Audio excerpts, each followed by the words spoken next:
Switch over here. Okay, we're calling to order the meeting of the Bridgewater Finance Committee on April 12th at 7:30 p.m. First order of business is the approval of the minutes from our March 13th meeting. Hopefully everybody's had a chance to take a look and review it. Any questions, comments, motions?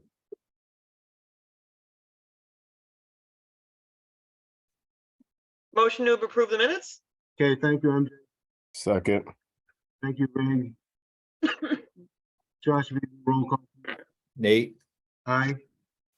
MJ, Aye. Rig, Aye. Steve, Aye. Brian. Aye. Thank you. The motion was approved.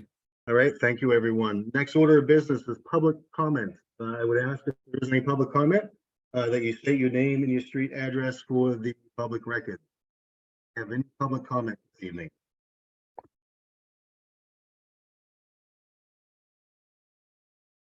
Okay, not hearing any public comments, we'll move on to our first new business for the evening.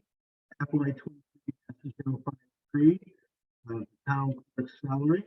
I would ask the committee at this point that maybe we consider taking things out of motion this evening. We do have a bit more of a time crunch with our budget items versus the town clerk salary. I'm not saying the town clerk salary is not an important issue for us, but I would consider moving up the budget first, digging into that, then moving on to the town clerk salary. Hey, Nate, I'm sorry, Yeah. it's hard hearing you. You're coming in and out. I don't know if it's on my end or perhaps Yeah. your end. I Yeah, know. it's breaking up. He's I'm choppy. sorry. Is it choppy? Yeah, you know what? That's why I turned my video off here, everyone. I'm hoping that the committee will consider taking the orders out of order this evening and moving the town clerk salary to later on. I'd like to make that motion. Okay, thank you, MJ. Do we have a second? I'll second that. Okay, thank you, Rick. Josh, if we could do a roll call real quick, please. Nate, Aye.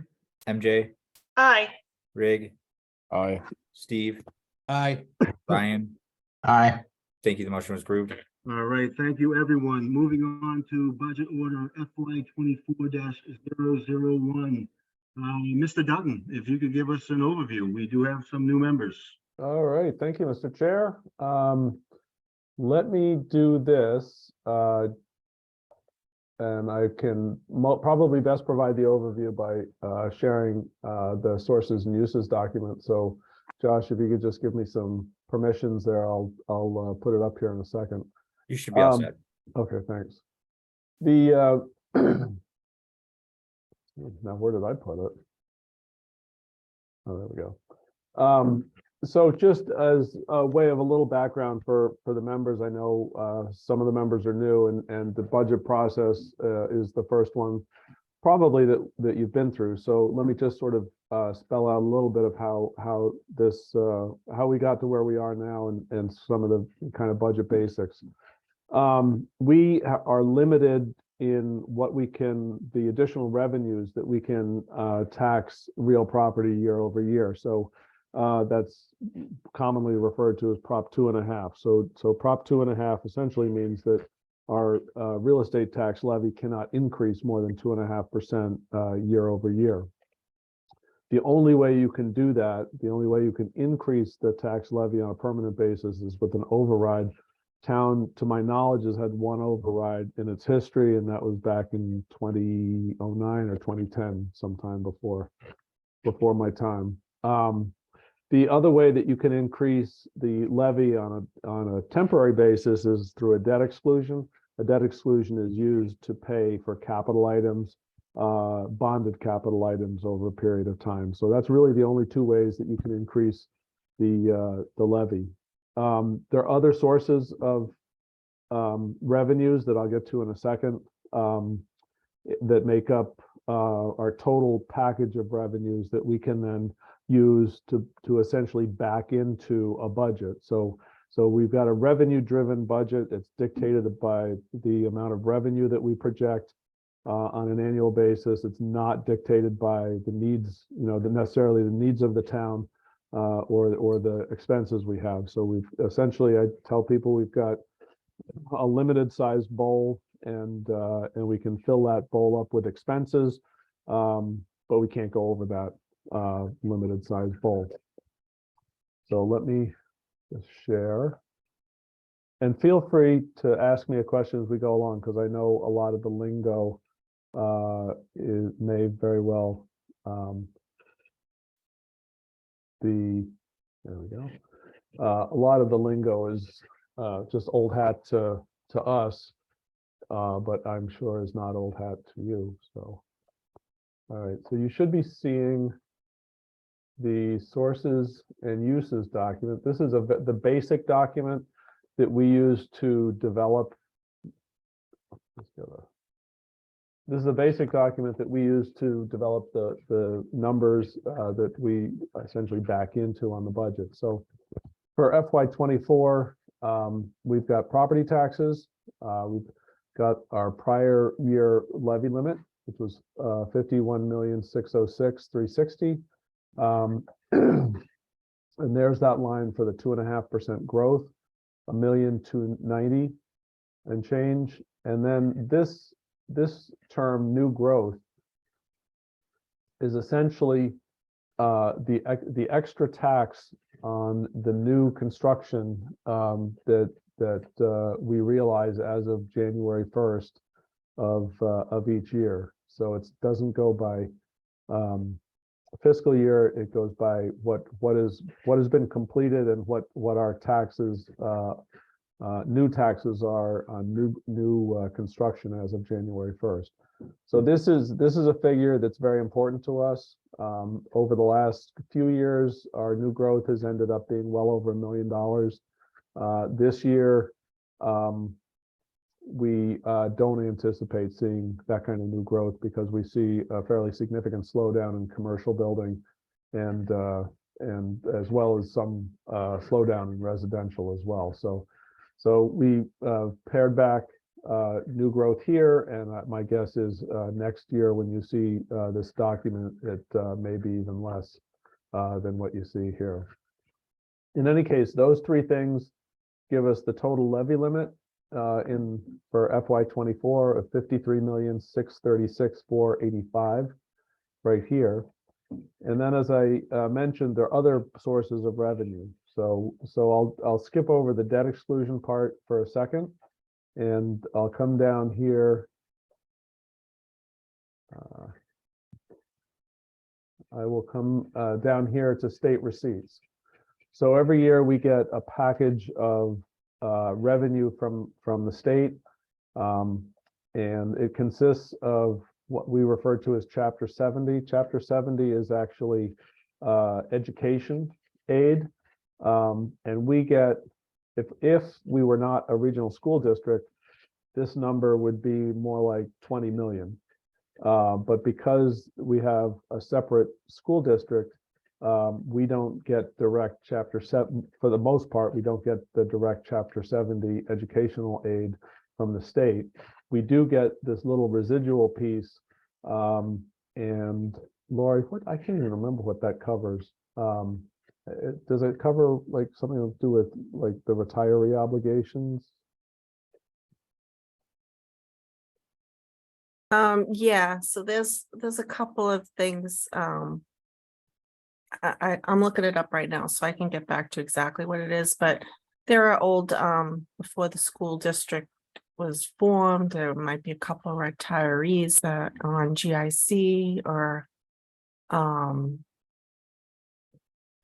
it's kind of And I think that- skimpy yeah. now, but I think our that goes down every contribution year. towards teacher Medicare might be Right. bumping there. But in any case, we get a residual amount of Chapter 70 funding. The important number for us is unrestricted general government assistance. That is a number that over the last probably 8 years, 7-8 years, has grown fairly well. It's helped us to retain employees. It's helped us to hire new positions where we desperately need new positions. And so we've seen relatively good growth year over year in the unrestricted general government line. This year, the governor's proposed budget And all of this is based on the governor's proposed budget. But the governor's proposed budget increased this line by, I believe it was 2%, which is not bad, but it's not the same increases that we've seen over the past several years. Veterans benefits, this is sort of a direct reimbursement for the assistance that we provide for veterans. And it comes back. So this number reflects what we provided for veterans, not this year, but last year. So FY22. And so that's 75% of the total veteran outlays that we get reimbursed for from the state. That's pretty solid number. That won't change. In fact, all of these numbers generally will not change. Their governor's proposal is usually fairly conservative, so that's why we feel comfortable using her numbers. Exemptions. This is the state share of property tax exemptions. You'll get elderly exemptions and blind and so forth. So there are certain taxpayers that can apply for exemptions, and the state helps offset some of those exemptions to the tune of a little over $83,000. State-owned land. So state-owned land is the taxes. Well, it's exactly what it says. It's the essentially taxes that would have been owed on property that the state owns. Does it reflect the fair market value of the taxes that would be owed on public lands? No, it doesn't. However, it's not designed to offset taxes that, for instance, the BSU campus with all its buildings would be paying, nor is it designed to offset the taxes that the Department of Correction buildings would be paying. It's designed to offset the taxes that would be owed for the underlying property, not the improvements, just the underlying property. And it's dependent upon what the legislature funds in that line item year after year. So that's fairly predictable number. This is actually seeing a nice little bump for us this year, but normally that's a pretty stable number. And then public libraries, essentially it's money that comes in and money that goes out. But it does appear on our sources and uses documents. So let me just go down here to the last major piece, and then I'll go back to debt exclusions. Last major piece of our receipts are what are referred to as local receipts. We are given from the state the value of all vehicles registered in town, and so based upon that, and based upon the tax rate or the rates that the excise tax rates that the state sets, we don't set the rate here, but we do have the local benefit of the vehicles that are registered in town. This is also a number we've watched very carefully. We have not boosted this number up substantially at all over the last several years. We have seen an enormous growth in this line item. And as you could probably guess, that comes from people leasing cars, comes from people buying new cars. And we suspect with the economy slowing that there'll be less automobile turnover over the next year. So that number is projected fairly conservatively. In fact, all of these are.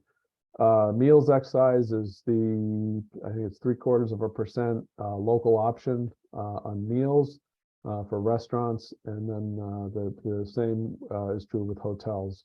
We essentially have one hotel in town, and that generates about $130,000 worth of room tax, and we don't see significant growth in either of those. These are more minor line items, but just principal or penalty and interest on overdue taxes. And let's get down here to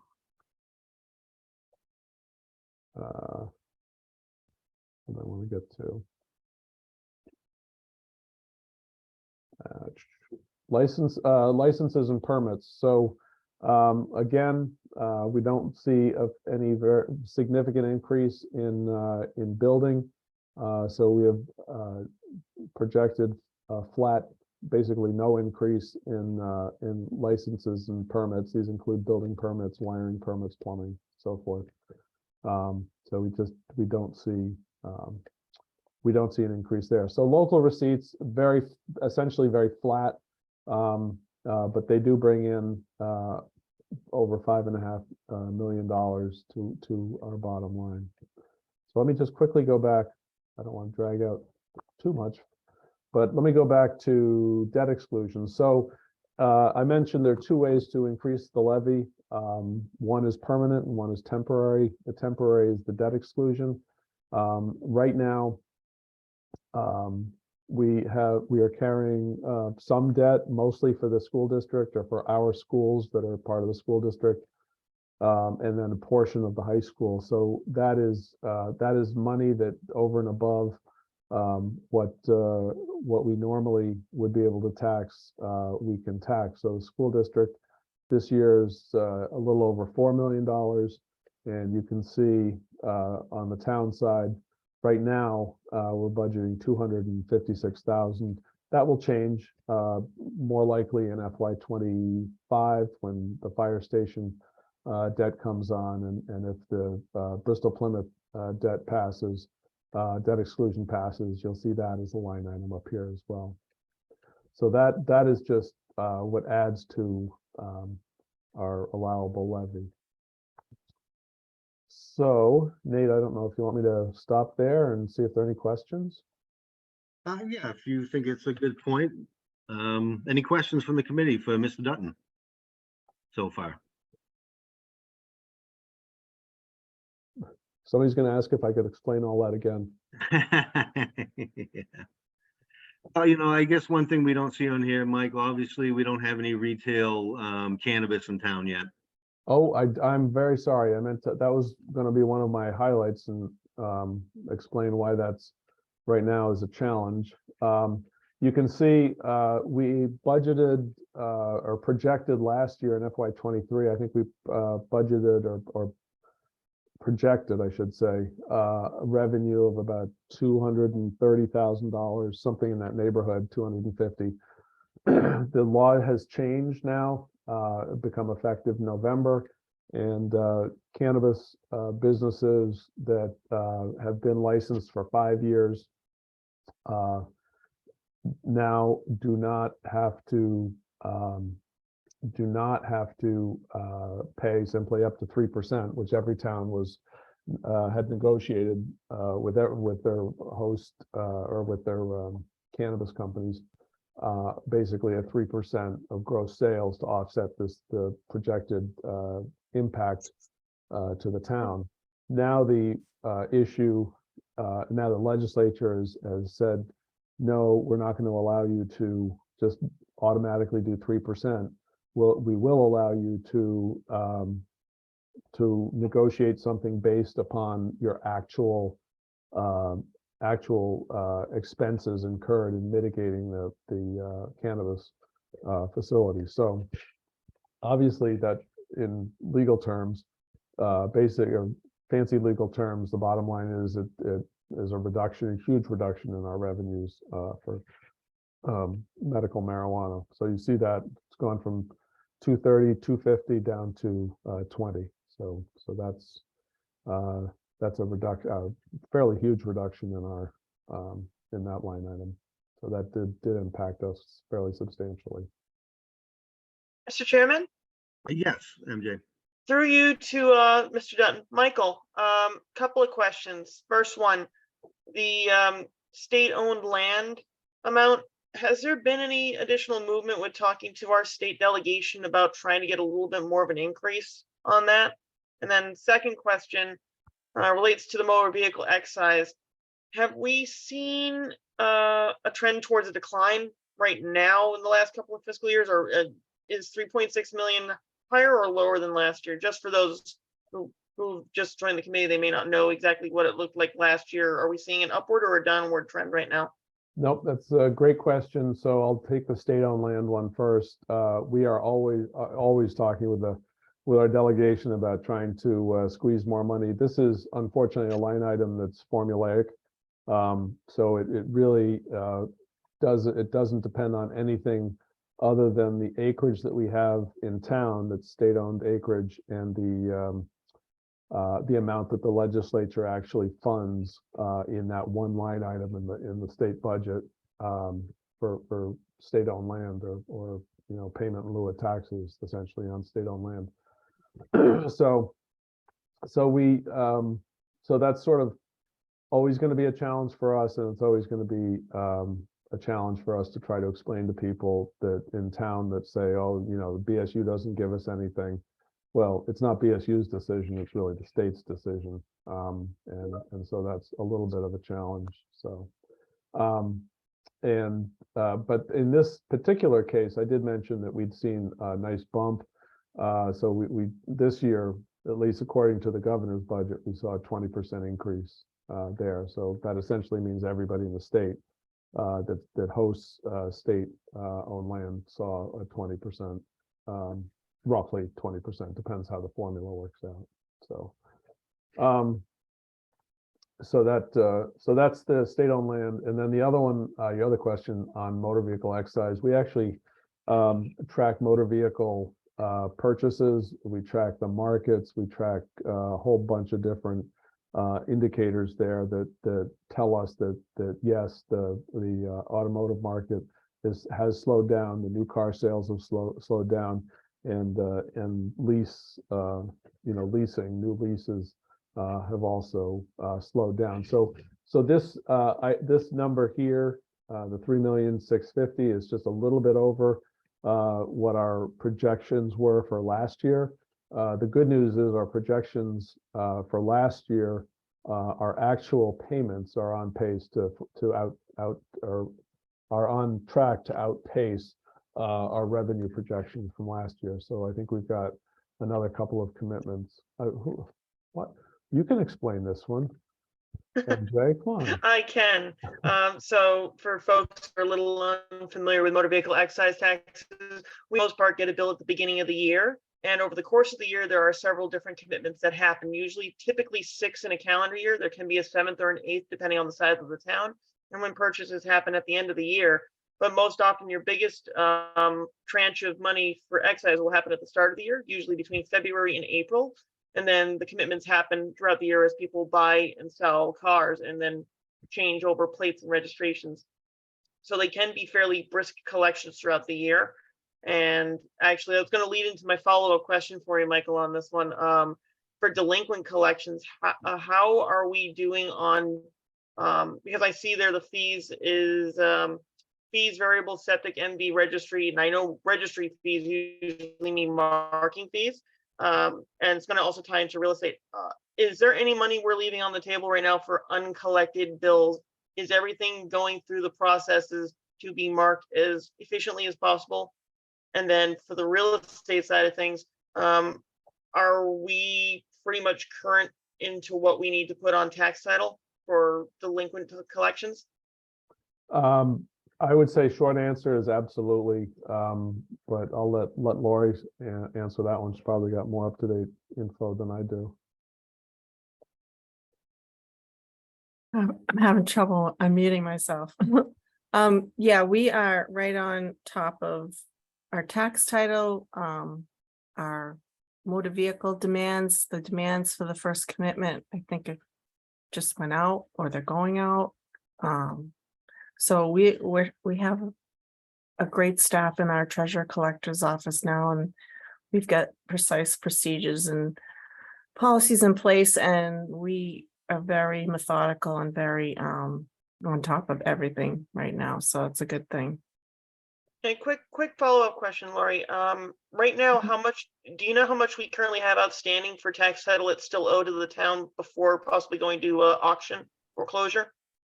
I know it's been going down significantly year to year.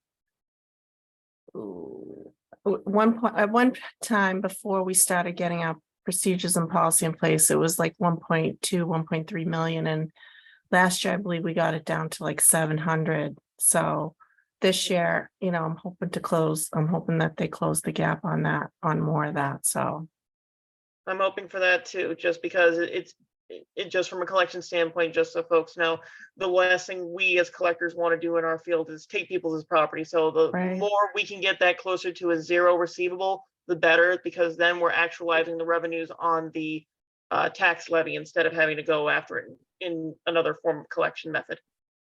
yeah. And it's a lengthy process, as you know. Mhm. So I will, so I'll finish up, let me just finish up on the receipts and then before I plow into the expense side. Because the other important piece, which gets a lot of, I shouldn't say a lot of discussion, but people ask all the time, is our ambulance receipts. So we have in municipal government, we set up funds on occasion with a vote of the town council. And those funds are designed to take monies and then appropriate those monies for essentially a specific purpose. So ambulance receipts, the ambulance, we run 3, 4, 5 ambulances at any given time, and we bill for that service. We bill health insurance companies, Blue Cross, Harvard Pilgrim, Tufts, so forth. We also bill Medicare when it's a Medicare eligible run, and then we also bill Medicaid.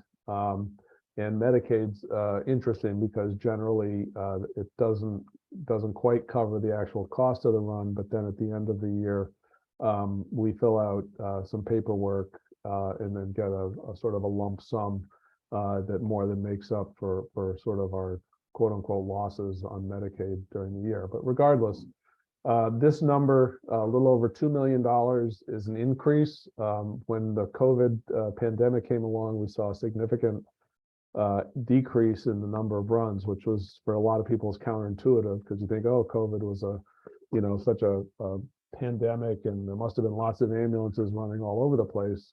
Quite the opposite. The ambulance did run COVID patients, and probably that's about it.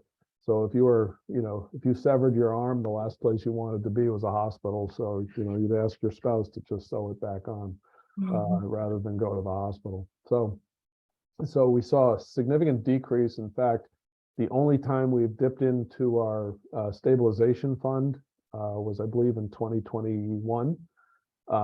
And we dipped into the stabilization fund, I think to the tune of $1.5 million, mostly to offset our projected losses on the ambulance.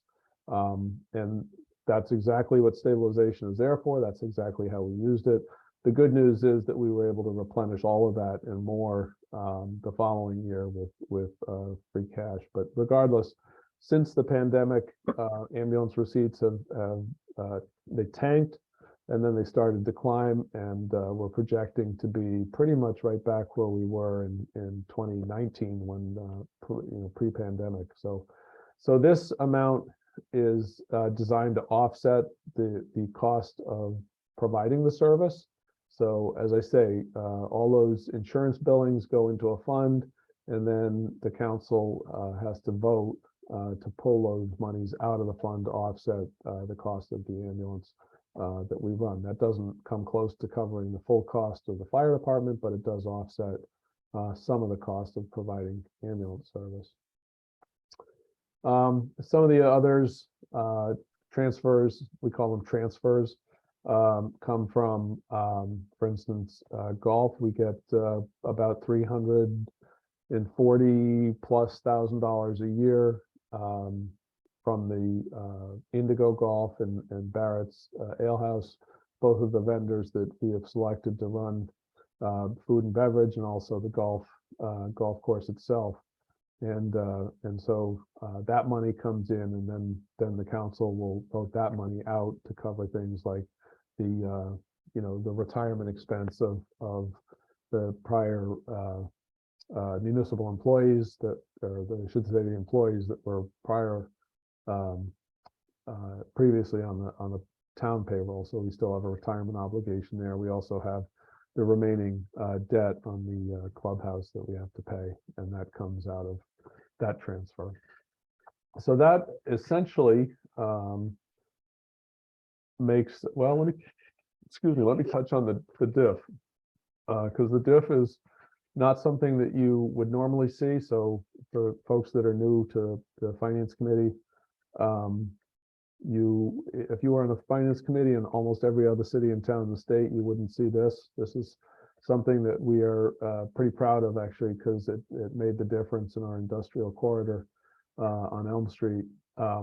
Regardless, how a diff works, it's district infrastructure financing, and it's a mechanism by which you identify a certain land area, and you say, okay, any of the additional new growth that comes from that area, we are going to apply to the bond that it took to rebuild that roadway. So that was an $8 million project. We voted a diff that included Elm Street and in that Elm Street corridor, and we saw pretty explosive industrial growth in that area. So the money that comes into that diff, into that sort of is segregated fund, goes out to then pay the bond payments that are due over the course of the next 15 years, I think it is. So, and I was going to add one more thing about the diff. Oh, regardless, in any case, so that gives you very basically some of the highlights of the revenues. So when you add it all up, it comes to $72,351,850, and so that's what we have essentially to back into on the expense side. So I'll quickly go through the expense side. So one of the things, Michael, if you could hold on, I'm sorry, Mr. Dutton, if you hold on 1 second, Rig, I see you've had your hand raised there patiently for a little while. Before we go over to the expense side, did you have a question on the revenue side? I did. Excuse me. I love the phrase that that was used, leaving money on the table. I guess the question that I have, and pardon me for my ignorance, because I just don't know. For the state-owned land, are we as a town able to use the land, particularly when it's not in use? Like, for example, BSU is really not in use during, when school's out. Are we allowed to use state-owned land to bring in additional revenue? Particularly with big major events, any event for that matter, to bring in additional revenue. And I realize that perhaps the state-owned land may not be the only line item, but I'm just curious to know. so Rick, the short answer is no. The state-owned land is state-owned. The state can use the state-owned land to generate additional revenues, but the town can't.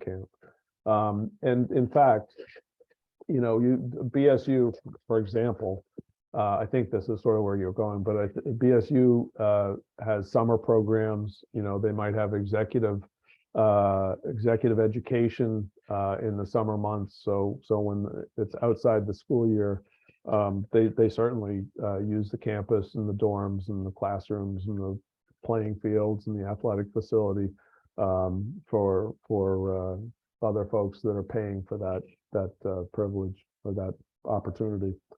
So yeah, but the town doesn't have a say. In fact, I guess understandably so, the university, every state university and every state college or UMass system is very worried about liability, just because students on campus or people that use the campuses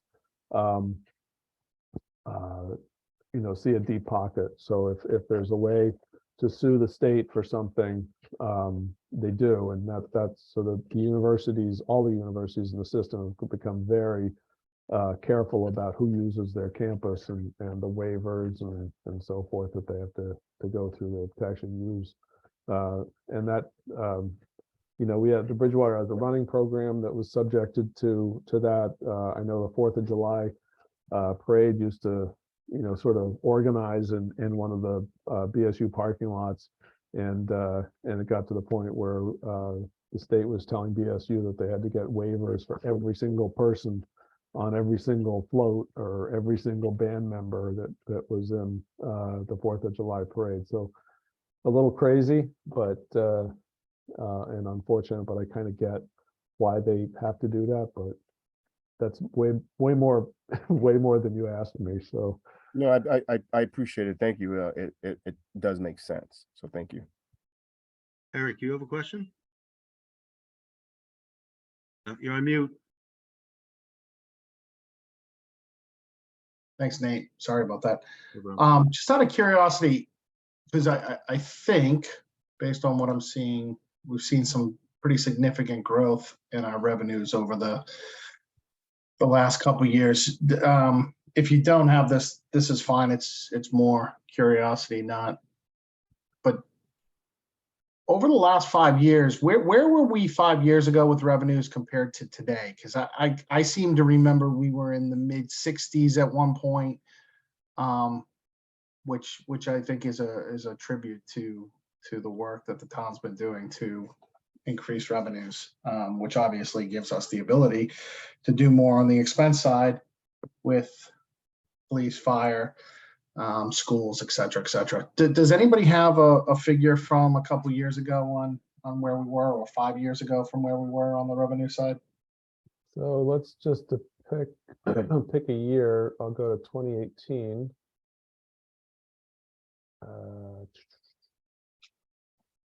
Okay, I won't go to 2018. I'll go to 2017.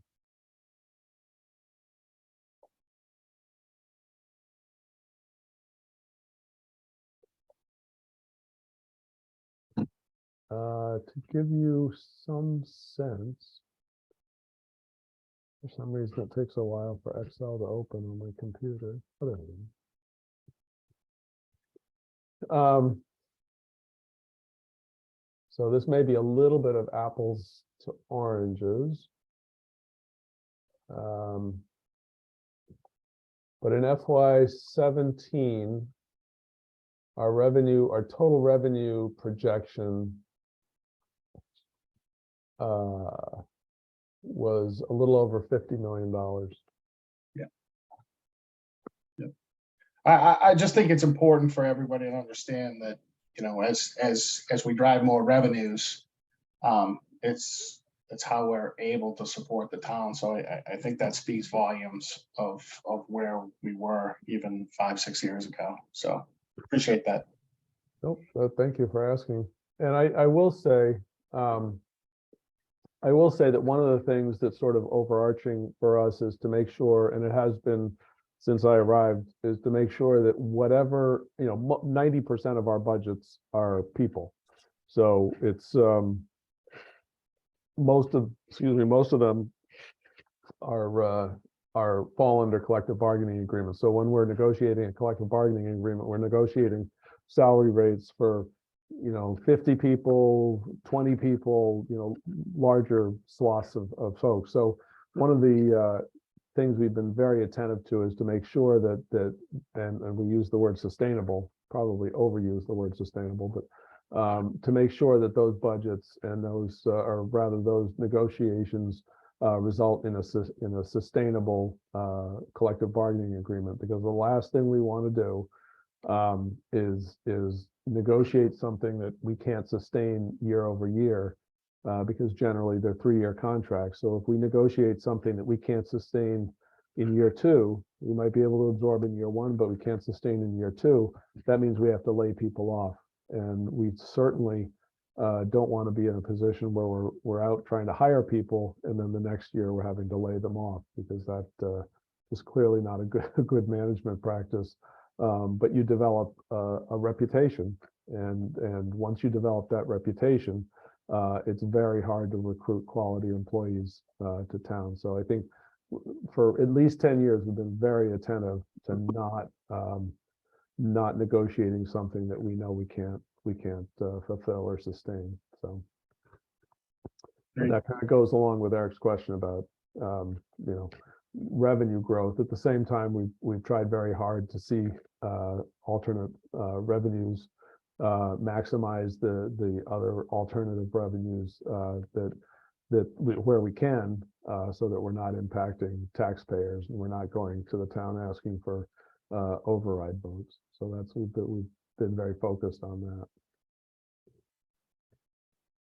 All right, so let me I'll quickly go over and highlight some of the some stuff on the expense side. Really, well, there's not a whole lot to highlight because this year, because of the lost revenue and because of the sort of flat local receipts, we haven't been doing anything terribly different on the expense side. So it's pretty much some years are just a holding pattern. Some years we can actually do things, to provide more funding for certain things. For instance, in DPW or roadways department is sort of a hot item. But we're pretty good in terms of staffing. Not great, but that's just the nature of municipal government. So really nothing has changed substantially in terms of FTEs, full-time equivalent employees. We're about the same. I can tell you the one thing that we did change, that we brought one part-time position in from one of those funds, revolving funds, and we brought it into the general fund. So it's now included in the budget. And we did that because that's the right thing to do. That's the right, the right policy to bring that. It's the part-time assistant in Parks and Rec. And years ago, when the town was going through financial difficulties, I think they took the position out of the general fund so that they could balance the budget, and then popped it into what's referred to as the revolving fund. Probably didn't have much of a choice at the time, but clearly that's not where that position should lie. It's a full-time, it's a part-time, but it's a permanent position, and it does more than just run things like the summer program. So we put it back in the general fund. We also added a part-time animal control officer, largely again, the right thing to do, just based on the exploding number of animals, domesticated animals in Bridgewater, but also because we couldn't have one person on call 24/7. That was not something the state liked. They sort of frowned upon that, so we added a part-time animal control position. So that's largely not a whole lot has changed. Let me just address education. So this is a little bit of a different year for us. You may have read or heard about the challenges that Rainham has had over the last year. And those difficulties have sort of extended into their ability to fund the regional high school, or the regional district rather. We probably 5 or 6 years ago implemented a what we refer to as a revenue sharing plan with the district. So it came after years and years of constant bickering about, who should get, the extra money that the town had, whether it goes to the fire department or it goes to the school or the police department or the school. And for those that ever went to a town meeting, you probably remember some of those debates, and you probably remember some of the shenanigans that went on to transfer chunks of money out of one department and put it into another. So in any case, we decided after, have me and certainly Tony saw that we were having these, silly battles every year, or silly long prolonged negotiations with the school about, what we could afford. So we are the largest funder. I can tell you, there are basically 3 funders of the regional school district: Bridgewater, the state, and Rainham. So those are essentially the 3 funders. So we are the largest funder of the school system, but we would have, these terrible debates. So we decided, look, here's what's fair for the town and here's what's fair for the school. We will calculate our revenue, our increase in revenue every year. And sometime in usually January, we have a pretty good handle on where we will be with revenues for the following fiscal year. And we set a number, a percentage increase over the prior year for the regional school district assessment. And we just simply say, the schools are important. Schools are part of the town's function, even though it's not part of a town department per se. And we are going to share whatever increase in revenues we're going to get. And we're not going to have to battle back and forth. We're going to tell you what it is. We're going to be honest. We're going to show it to you. We're going to show you all our calculations. We did that. The first year it was a little rocky. The second year, I don't know that we gained all the trust that we needed, but by the third, fourth, and fifth year, the schools began to really understand what we were trying to say about revenue sharing. We shared all the numbers as transparent as we could possibly be. And I think now we're in a good place. So this year's number was 3.14% revenue increase. That's a little less than it was last year. I think last year it was 3.67. The year before that, it was 3.1 something in that area. And so we said we have we're fairly confident that we're going to see 3.14 for FY 24.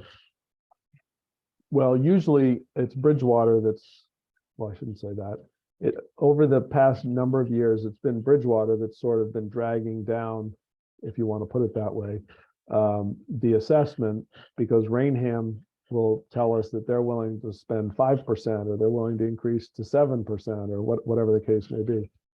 So this year is a little different. This year, Rainham is suffering from lagging commercial tax payments. A few of the debt exclusions they've proposed, I think 3 different ones have failed.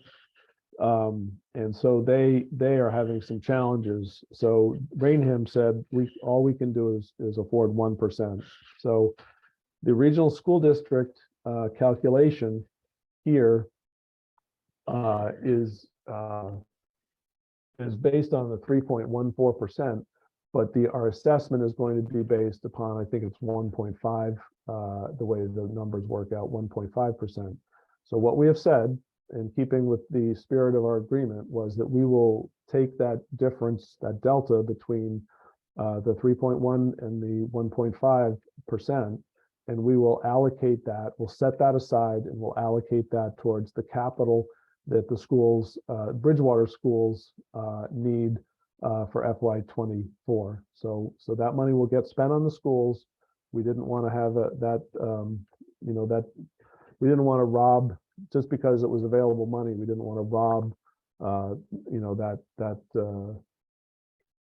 pot of money we have committed to sharing with the district, because we didn't want to disrupt that level of trust and that sort of smoothness of process, because Rainham couldn't afford to do more than it did. So I say there are 3 funders, Bridgewater to the tune of over 32 million. The state, the Commonwealth of Massachusetts through Chapter 70, if you remember, I mentioned Chapter 70, is funding up to something, I believe, in the 25 million range. And then Rainham is about half of our assessment, or maybe a little more than half of our assessment. I will tell you, one of the things that is fortunate for the school is that last year, the state portion, Chapter 70, the state portion of the school's budget increased by something in the neighborhood of 18%. So that was for FY 23, the current year we're in. So the state really stepped up, gave them a huge increase. And this is statewide, it's not just Bridgewater. Most schools statewide got a significant increase based on the most recent ed, I don't know, they don't call it ed reform, but whatever they called it, passed in 22, 21. But I can tell you that This year, the state also saw a double-digit increase in their Chapter 70 funding for the district, and I believe it was in the neighborhood of 10 or 11%. So that school has seen some healthy increases on the state side. Obviously, they haven't seen a significant increase on the town side this year because the assessments were driven by Rainham and what Rainham was able to pay. So that's just sort of a little background on that number. Excludable debt service for the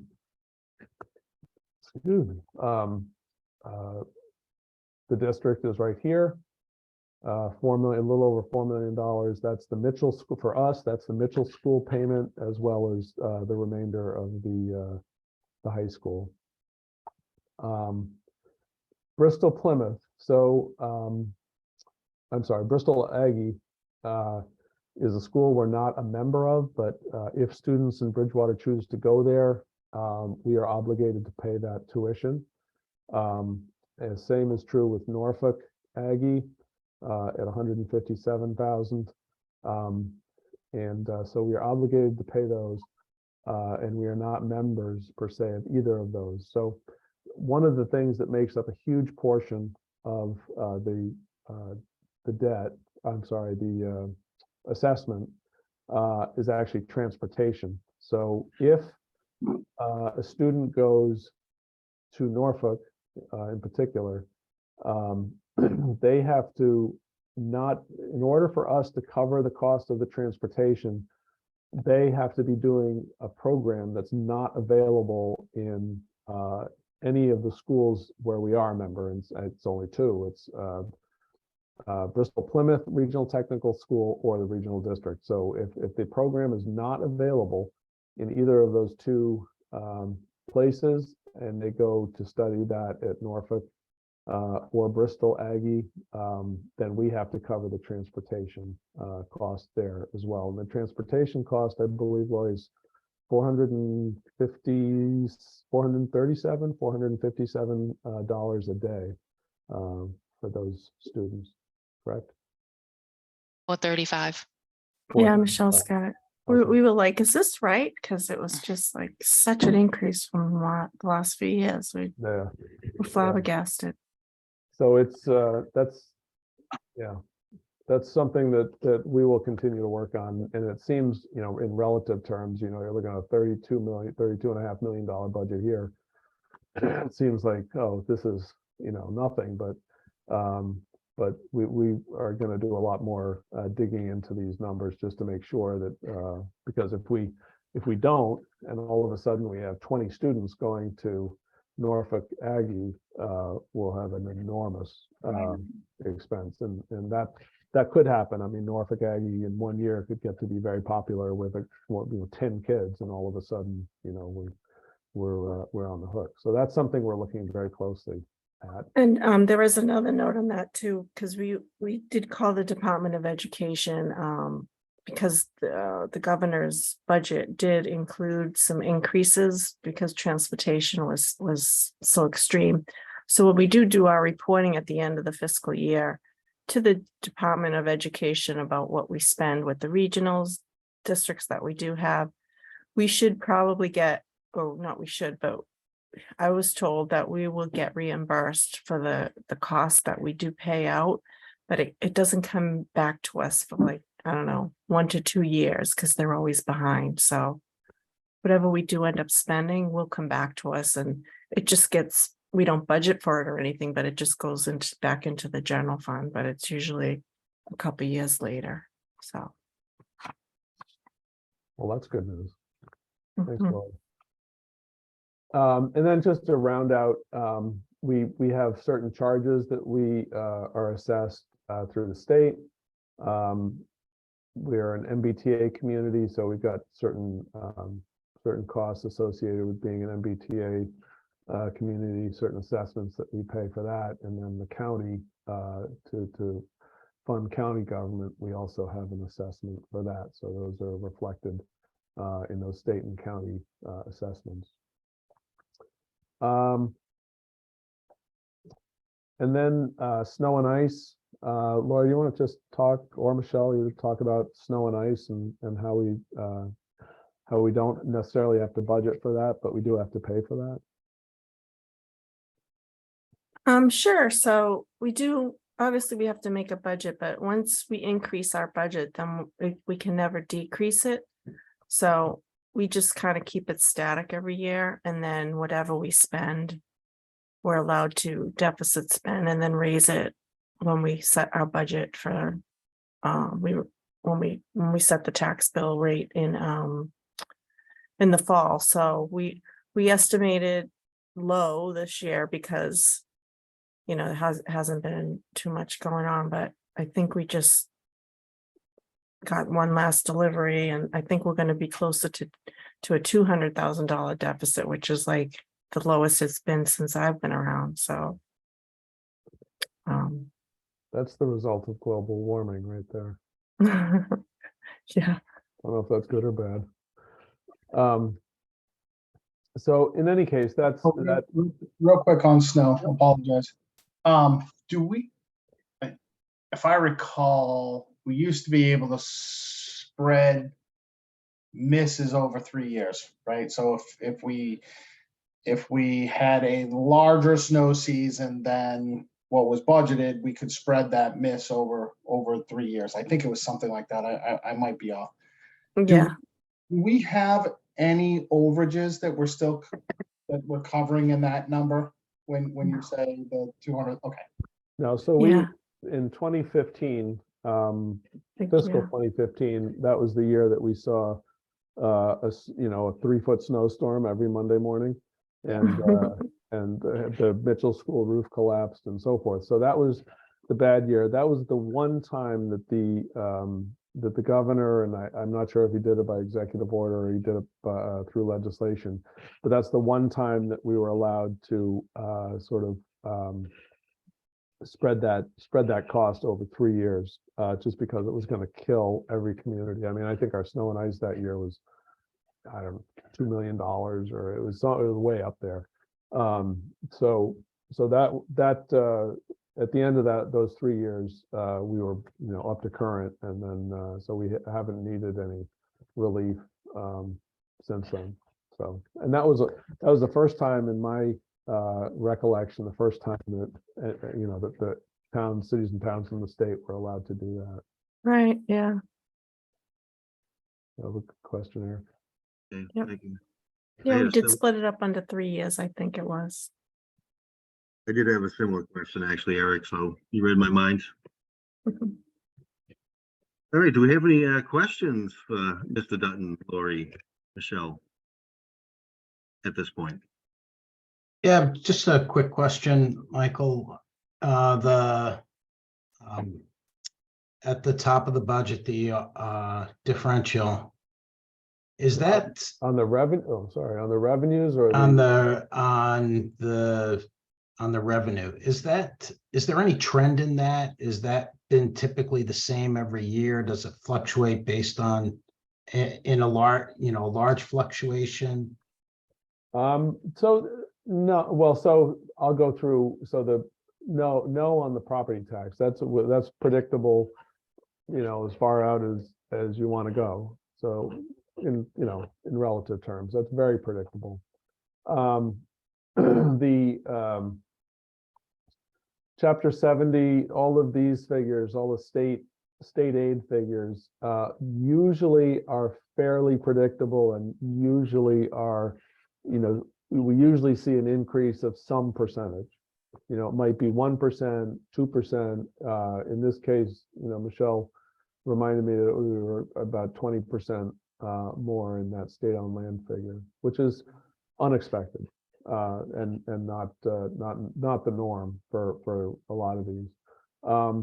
Motor vehicles, I mentioned a few years ago, we saw a huge increase in that number, and it sort of stayed at that level. And we are not predicting that that's going to grow substantially at all. In fact, we're probably maybe a little bit, looking at things with rose-colored glasses with a 3.65 number. Meals during COVID, the meals and room tax, shriveled up to almost nothing. But that was COVID. Otherwise, those are fairly stable, and they will rise and fall with the economy. So if we hit a bad recession, you'll see those numbers actually decrease. And if we don't, if we continue to see, slow but sluggish growth, then those will remain stable and maybe grow a few dollars. Licenses and permits, that again rises and falls with the economy.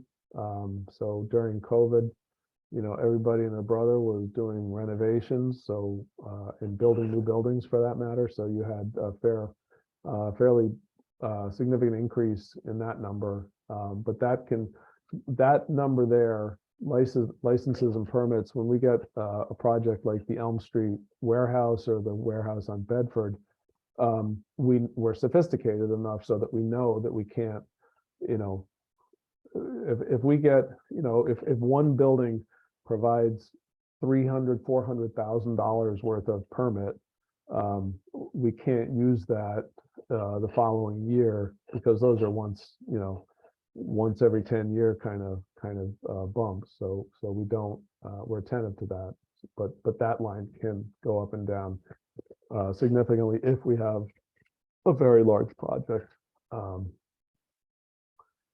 or if the economy turns, then that number can go down. So and ambulance, I sort of explained, the unique thing, again, pandemic related, but that ambulance number, once we get beyond pandemic, is usually fairly stable and grows as the population grows older, grows as insurance reimbursements increase, and so forth. So revenues are a big part of our focus, certainly in the late fall and early winter months, because a lot depends on the accurate projection of revenues. So it's as I mentioned before, if we do our job right, we will make sure that we've got excess funds at the end of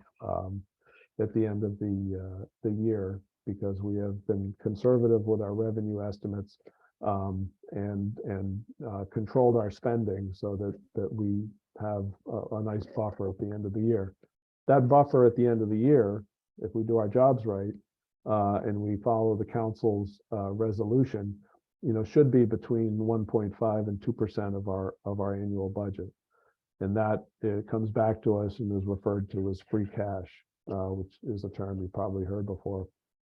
And we always say free cash is it's neither cash nor free. So, but that's money, that's the balance once we close the books at the end of the year. And we take that money once it's certified by the Department of Revenue, and we allocate it amongst 4 or 5 different funds that we've set up. Stabilization, the town stabilization fund, the capital stabilization, which is the only sort of formal capital fund that we have. We have a fund for some of the sick buyback for some of the retirees that get paid back their accrued sick time. What am I missing? There are a couple of more minor ones, but those are the major ones. Michael, are we anticipating any big changes to this budget? I know that the town council does have some time here, the budget subcommittee. Honestly, I don't think so. There's really not a whole lot. The one thing about Bridgewater budgets is they're very lean. And I've said this before. We spend less than anybody else in sort of our peer group, and we spend less per capita than all but a handful of cities and towns in the state. So we don't overspend, so we don't tend to have a lot of excess money lying around. So we pretty much in this budget, Nate, to answer your question, we funded the people that we have and the positions that we have. And that's really about it. We've had to increase some spending in IT areas for some of the IT initiatives that has been sort of our focus over the last 5, 6, 7 years. Really, other than that, most departments' budgets are pretty much same number of FTEs, and so you see a bump there, and then there might be some shifting of money for supplies, but supplies represent such a small portion of the respective budgets that it's not terribly significant. Okay, thank you. Want to throw Mr. it? Chairman, Yes, MJ. just a quick question for you to the town manager. Please. Because we're so early in the budget process right now at this stage, we have the information from our cherry sheets. We have the information from the governor's proposed budget. Have we heard any indications from the state general court that there could be any major changes to unrestricted general government aid or any of the other types of aid we receive?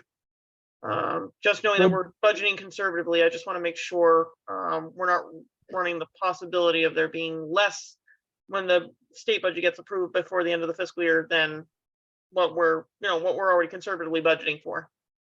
So it's a very timely question, and the answer is that so the governor's budget has traditionally been sort of the baseline. It's usually the only thing we have to go on when it's time for us to do our budgeting, but it's also usually been the low threshold, and usually the legislature comes back, whether it's the House or the Senate, and they'll play with the numbers, not dramatically, but usually they'll up some of the local aid numbers. And if you think about it, it makes political sense because, reps have to come back to their districts and promote their achievements somehow. And if they can say they were able to increase local aid, then it's a good story to tell. So the House today released its version of the FY23 budget, FY24 budget, and it actually reduces this number. It would reduce. I'm not saying that there's a whole process to go on the state budget before. In fact, the state budget probably won't get passed until after the end of the fiscal year. That's now sort of the norm, unfortunately. So we really won't know exactly what this local aid number is, this unrestricted general government aid number is, until after we've begun the fiscal year. So that was a little quirky, but it does propose to reduce that by a minuscule amount, 0.4% or something like that, MJ. So that's what the House has got going on today. They've promoted spending in other areas. So that did that answer your question? And the Senate obviously is the last group to come to the table, and they again, they generally increase whatever the governor has proposed. So that's why I say this number is historically, we budget the governor's number, which is usually fairly conservative. Thank you, Michael. And I don't know if I had said it earlier, but thank you for answering my other questions as well. Oh, anytime. That's what we're here for. Yep. One last question, Michael. I come from corporate America, so this is all new to me. But we are constantly, when I say constantly, quarterly and annually looking at our debt service. And what is it that we are getting as a result of that? Are there revenues that offset the lack of investment that we make from our own coffers versus borrowing something to make something happen? Do we have guidelines? Are there limits? And have we ever looked at assessing our debt service that we have in Bridgewater? And are there other ways for us to accomplish that, lower that? So generally, we will issue debt, long-term debt for capital projects. And that's just, on the municipal side, that's just good management practice. If we found, and if you found that we were issuing short-term debt to pay our bills, we'd have a problem. That's not good municipal management practice. So when we issue debt for capital items, we look, and I'll pick, why don't I pick like water line replacement? So I'm just picking an example. So water line replacement, if we initiated, or we have initiated a water line replacement project, that particular debt is issued within the enterprise fund, so the water department enterprise fund. So ratepayers, and virtually the whole town are ratepayers to the water department. So the ratepayers will pick up the cost of that debt, the cost of that borrowing. Most debt is unlike the corporate world, where you can decide, you're going to bond something, do a corporate bond, it's going to be 10 years. For us, when we issue debt, the state tells us what that time period will be. So I mentioned Elm Street, we did that $8 million project, and we bonded that for 15, I think it was 15 years. You could do less, but depending on who's actually footing the bill, you don't want to, don't want to impact them more than necessary. And especially back when interest rates were low, it was, stretching it from 12 years to 15 years really wasn't going to be a huge detriment.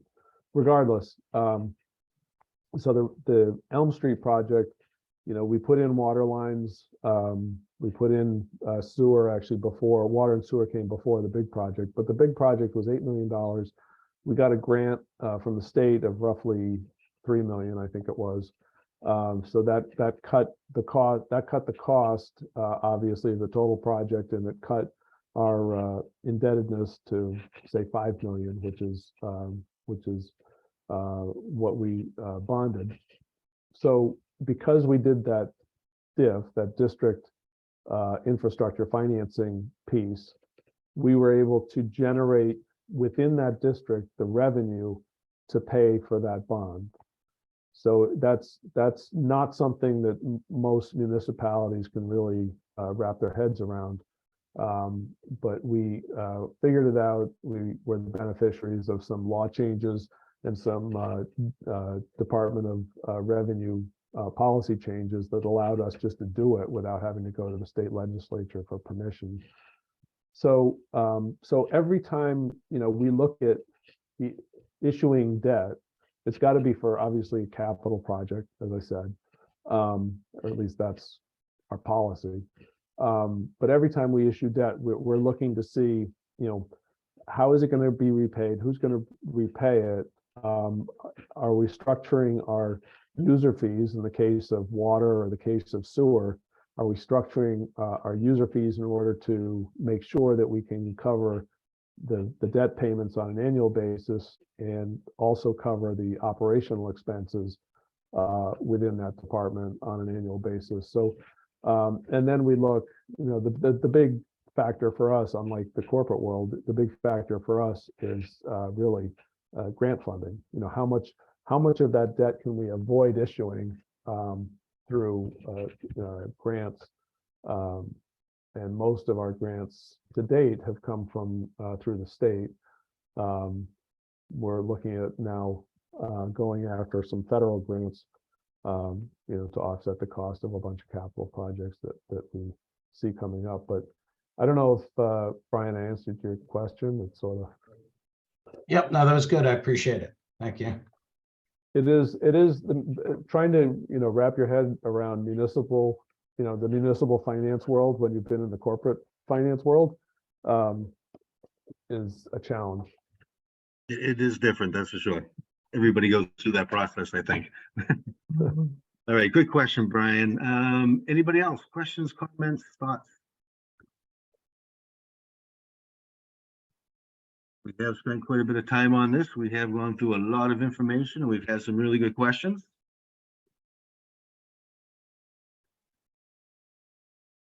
Anything else? Any other?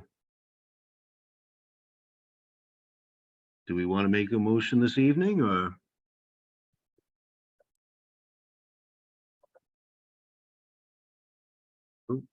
Nate, I'm gonna ask just a quick question. Are Sure. they looking for a motion tonight? We don't necessarily, that's a good question, Eric. We don't necessarily have to have one. Mr. Dutton, correct me if I am wrong. But we have at least one more meeting that we can discuss this at, because I believe the town council, was it 45 days, Michael? It is, I think the council's intent would be to vote after a hearing on May 9th. On May 9th. So Yeah, we so do, it's- I'm sorry, Nate, I was gonna say, I submit my budget on April 1st, and then you're right, the charter gives the council 45 days to adopt it. to adopt it. Okay. So we do have time. We are not rushed to vote on this, to make our recommendation this evening, Eric. No. Yeah, I mean, personally, I don't have a lot of questions. But I know, I'm sure there's a couple people that aren't here and others may have a couple. So whatever. No, I agree. We're missing Julie and we're missing Chris at this meeting, who are usually both very active in these conversations. So what's the feeling of the rest of the committee? Would you like to just continue this to our next meeting in case we want to bring up some additional items with it? I think that makes sense. Okay, Mr. Chairman, I also would support holding off to our next meeting on this, especially since we still have some other items we have to go through on the agenda, so it probably would behoove us to do so. I agree. Yeah, we just throw a few things. Hopefully it'll go quicker than this main part of the budget here. So let's do that. Mr. Secretary, we're going to continue this to the next one, in case we have some new stuff. So we'll move on quickly. FY 24-002, the 2024 Water Enterprise Fund budget. These next three items are kind of all the same. Well, same type setup. Michael, if you want to just give us a quick overview, especially for new people. Sure. So I mentioned, I used water as an example a minute ago, and I probably should have prefaced it by explaining that we have what are referred to as three enterprises. And an enterprise or an enterprise fund is essentially as close as municipal government can get to a business, running a business.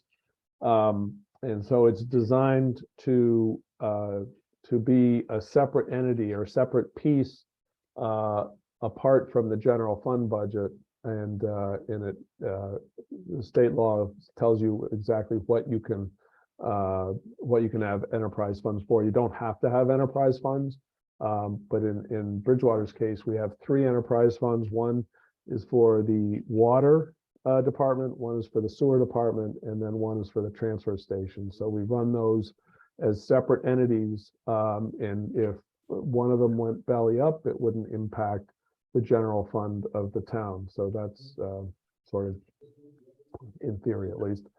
So in the case of the water enterprise, you can see that basically salaries and wages. We did hire, or we got one additional position to be able to staff the new water plant on High Street. So there has been a little bit of movement in the number of personnel, but again, we run pretty thin operation and very efficient operation, but a pretty thin operation at the water department. They have more operating expense than other parts of town, and probably understandable because they are dealing with water. And then debt service, that debt service reflects, I think, the first full year of the debt associated with the new water plant. The new water plant is about an $18 to $20 million endeavor. And so it's, for those that are curious, I think it's running at half capacity right now through a month and a half or 2 month testing phase. And then as soon as the well refurbishments are done, 2 or 3 more wells will be added and it'll be up to full capacity, but I've strayed off. But that's where we are with the water plant. So, so that is, it's really, there's not a whole lot of movement in that budget, other than the addition of I believe one additional water operator. I'll explain. Indirect costs is another piece, obviously, other than the 2 million for salaries and the 1.2 million for operating expenses, and then the debt service at $1.5 million. The indirect costs are charges that the general fund is allowed to charge the enterprise funds for the work that all of non-water enterprise fund employees do on an annual basis. So, Lori and Michelle's service to the water plant, they basically are the finance department for the water operation. The town attorney provides his services. He's a salaried employee, but he provides services to the water department. So these are indirect costs or charges that we're allowed to assess the water enterprise for the work that all those other non-water enterprise fund folks do to support the water enterprise. And I should say the indirect costs are not just a number that we pick out of the sky. The indirect costs are numbers that are calculated according to a formula that actually we had a consultant review and then give us review the whole operation and then give us sort of percentage allocations across the board. So that's but that's about it on the water. All right. Thank you, Michael. Do we have any questions for Michael at the moment? I would think that with all these, we probably want to continue them so we can just do them at our next meeting along with the general budget, but well, we do have Michael here if we have any questions for him, or Lori. Okay, I'm not hearing any at this moment, so we're going to continue. And why don't we just move on to FY 24-004, the transfer station enterprise fund budget. Michael, any information for us on this? Sure. I was going to do sewer, but No, I got transfer next.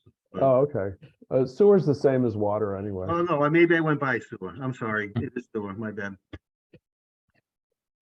Yeah, you don't want your town manager saying that sewer is the same as water. Yeah, I went flying by us. I'm sorry. Yeah, so the sewer enterprise fund budget. So sewer enterprise, same type of operation as water. It's not the same as water, but same type of operation as water. It runs on slightly less, fewer employees and less operating expense. And right now it operates with less debt service. So I can tell you that we are in the beginning stages of what I think is a $40 million upgrade. First phase one of an upgrade, followed by phase two, which probably will run in the $20 million range. Huge cost for Bridgewater. And so you will see adjustments to the sewer rates for FY25, not for FY24, but for FY25. And so you'll see adjustments to the rates for those folks that are on sewer in that debt service of current debt service for FY24 of 428,120 will go up significantly in FY25-26. I can tell you, and again, it's an aside, but I think it's always useful for the finance committee to know these things. We are looking not only at just passing that expense through the ratepayers, we are looking both at state revolving fund funding, trying to get either very low or 0% interest on the borrowing that we will have to do for that plant. And then the potential, we're doing everything we can to align ourselves for the possibility of debt forgiveness on some of that borrowing. So not all of it, obviously, But hopefully a piece of that borrowing will achieve low or no interest as well as some debt forgiveness. So that's one thing we're doing, well, really two, if you count rates. And then we're also looking to the state to offset some of the expense there, specifically DCAM, the Department of Capital Asset Management, because we feel that Bridgewater State has added significant flows to our wastewater plant, so that the state, Bridgewater State through DCAM should be offsetting some of that capital expense as well. And then finally, we're just looking for out and out residual ARPA funds that remain with the state or federal government to try to offset some of that, what we project will be a $60 million expense. So that's get a little bit of background, but in terms of the budget, there's really not a whole lot of change at all to the operation. Okay, thank you. And you actually answered my question as somebody that is a sewer ratepayer here in town.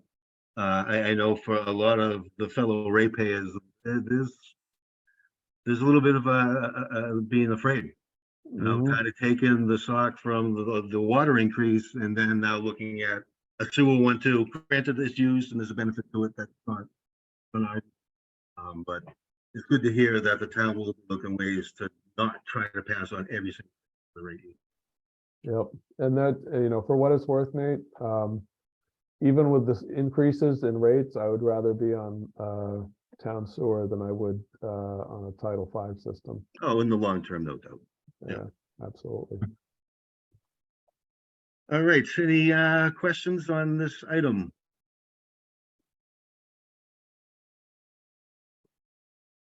Okay, not hearing any, we will continue on the other items. And we'll move on real quick to finally the transfer station enterprise fund budget. Michael. Sure. The transfer station is pretty darn simple. We cover salaries. We cover the expense of solid waste disposal. We cover the cost, right now, the cost of recycle disposal, and then some indirect costs, and that's about the size of it. So you got a $417,000 budget. Okay. Thank you. And this, we don't, Deal we in don't- town. I'm sorry. No, I was just gonna say that's still the best deal in town. I think that it's a very underutilized service here in town, and I don't really like to say that because I like using it without big crowds down there. But I know there's been an increase down there, and we don't, with the rate increases down there, Michael, is an even proposition down there, or? So to the extent that we have rate increases, it's only to cover essentially the disposal costs. So it's nobody thinks that refuse or solid waste is a very exciting business. It actually is a very exciting business. It's a very volatile business, and I always illustrate that by the fact that several, well, probably forgetting time here, but 5-6 years ago, recycling, the town could make a lot of money shipping recycling. Now we have to pay to ship the recycling out, and it's now a lot of our recycling gets dumped at a landfill or gets shipped to the burn plant. It doesn't go to recycling, and that's not us. That's just the nature of the recycling business. But refuse just seems to go in these peaks and valleys, and it is a very interesting business. If you go down to the transfer station and you start asking Rick about the refuse business, you'll be there all day because he's actually pretty knowledgeable about it. But it is a pretty dynamic business. Thank you, Michael. Anybody, any questions for Michael on this enterprise fund? Okay, I'm not hearing any at the moment. So we'll continue that to our next meeting, Josh. And we'll move on to FY 24-005, authorization of revolving funds. So, Michael, yep, very simple. This is, you heard me mention funds that the council sets up and has to vote. There are some funds it has to vote on an annual basis or authorize on an annual basis. These are the same funds that I think we've authorized for the last, 50 years. And there are certain spending limits. You have to vote a spending limit on each of those funds on an annual basis. So sales of the annual street list, the recreation, that's, you heard me mention before, pulling the part-time position out of the fund. This is the fund that's that it was associated with. And this covers seasonal camp counselor employment and so forth. And the spending limit, we haven't reached the spending limit there in a while. Council on Aging has a small fund for seniors. They take in some dollars here and there and put it into the fund. And then the library as well has a fines and fees fund, which will fund programs and supplies for the library. And spending limit of 20,000 there. I don't think that they've reached that either in quite a while. So just pretty straightforward revolving funds. okay, excuse me, thank you. Any questions for Michael on this one? We can continue this one too. This is something a little more straightforward if we did want to take action on this evening, but I'm comfortable also continuing it. Any thoughts? I'm supportive of continuing to the next meeting, Mr. Chairman. Okay, thank you. Yeah, me too, Nate. I think it's easier to vote on all of them at once. Yeah, I agree with you. Okay, so we will continue that one too, and then we will move on. We'll go back in time here to the town clerk's salary. Let me just scroll. Usually I print the stuff out, but my red ink tied on me. Okay, so town clerk salary FY 23-053. Josh, I sent you a couple of files today, kind of the last minute. Do you have a chance to get those out? What time did you send them? It was in the afternoon. I got them last minute. So anyways, I let the committee know. Bill Wood sent me, because we've been asking for some comparables for towns, kind of our size, the town clerk salary.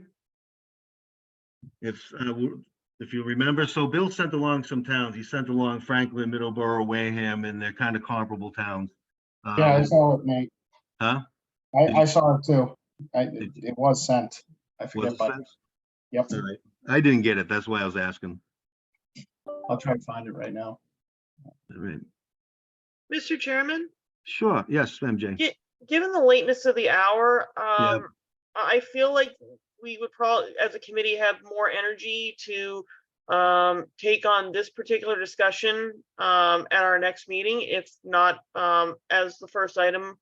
I feel like this is going to generate a wealth of discussion that will yield at least a result, but I feel like given the lateness of the hour, we might not be able to fully give our attention to it at this time. I was hoping that we might be able to entertain a motion to defer to the next meeting. Just continue. You read my mind, MJ. I was getting exactly there, just the long way around. All right. And I'll tell you the information that hopefully everybody did receive. When I read it, it led to more questions in my mind that would be best for the next meeting. So let's do that. Let's continue that. Is everybody in agreement, general agreement on continuing this also? I'm in And agreement. Nate, if you wouldn't mind resending me that, I just checked my emails. I didn't have anything from you. Okay. And then I can, additionally, Mr. Chairman, Yeah. I know that Councilor Wood did send information to members. I would certainly ask if we could have Mrs. Hunt present for the next meeting if she's available. Okay. I'd like to hear from her as well, just because I'd like us to have all of our information, but also all the viewpoints, especially from the current administering town clerk. So I'd like to at least hopefully give her an invite to join us for the next meeting. Okay, I'll make sure that happens, MJ. Thank you, Mr. Chairman. The only caveat to that, MJ, is I don't know how freely people are going to be about speaking if they're not for the increase with her present at the meeting. I mean, in all honesty, Eric, I feel like we can have a candid discussion about it. Folks don't necessarily need to say whether they're for or against it. Obviously, the votes would suss themselves out. But I feel like even just having as much information as possible, because this is a major salary item, and there are some things that could, be for or against. I just want to make sure that we have all of our beans counted and all of our views heard. And I don't necessarily. I guess then I would suggest that the council that suggested the raise speak to it. It's not her raise and her suggestion.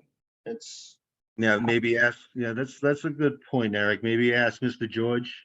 Because we have had Ms. Hunt on with us a couple of times now, MJ. Yeah. Since we have a few new members, they may not have been privy to those Yeah. meetings or attended. That's true. All right, let's take it under consideration. I was Yeah, gonna reach out to her one way or the other, tell you the truth, MJ. Yeah, one suggestion would be to have her here for part of the discussion, and then she can leave and we can have, continue the discussion and vote yeah, with her not being present. it's true. At the end of the day, it's all public record and it's all recorded, our whole conversation, so. We can always go back and, go ahead, Rick. Sorry about that. I think the council person who suggested this, Yeah. which totally makes sense, should be there. I really don't see the value in having Ms. Hunt, be present to speak upon a possible raise. I think the council person should do that. Okay, so we'll definitely invite, I think it was Mr. George, right, Sean George, that put this order forward, so I'll ask the secretary to reach out to him for our next meeting. Okay, moving on, so we're continuing that. You scroll up here real quick, everyone. So like, again, the latest of the evening here, so old business, excuse me, additional items for discussion. Just real quick, does anybody have anything real fast for the committee? I do. ahead. Myself, MJ, and Eric, I think we still need to set up a time to get together. Should we do it through Josh? Would that be- Yes, please do it through Josh. Thank you, Rig. That was one of the questions I had in my mind, was that subcommittee. So yes, please set up any meetings through Josh. All right, awesome. Thank you. I have shared my availability. I have been wondering that the last couple of weeks, because I know Josh sent that email out. How long ago was it, Josh? Maybe like 1-2 weeks ago? I was hoping we would have something set up by now, so we could at least. Yeah, present the next I meeting. maybe you've been having trouble getting a hold of you, Rig. I've sent a few emails trying to get a schedule from you. My apologies.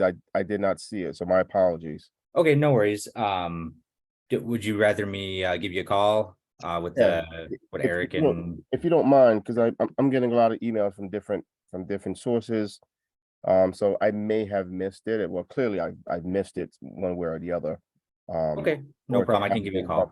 So I apologize. yeah, I was just gonna suggest that maybe we all send Josh our cell phones and emails after this meeting. And he can help us, but I know Josh and I talked to Rick. I didn't have your cell phone from prior days either, so I was not able to get in touch with you either, so. Okay. Just- I'll send you my information, Josh. And please share it with MJ and Eric as well. Okay, will do. Thank you. Thanks, guys. All right, thank you, everyone. So it's been a long night. Thank you, everyone. I appreciate everybody hanging in there. We'll look for that, maybe the most favorite motion of all. Motion to adjourn, sir? Thank you, MJ. Second, Eric. Thank you, Eric. If you could do a roll call for us, please, Josh. Nate, Aye. Eric, Aye. MJ, Aye. Rig, Aye. Steve, Aye. Ryan. Aye. Thank you. The motion was approved. The meeting is adjourned. All right, thank you, everyone. Have a good All night. right, thank you, everybody. night. Thank you. Aye. Good night. Thank you. Good night.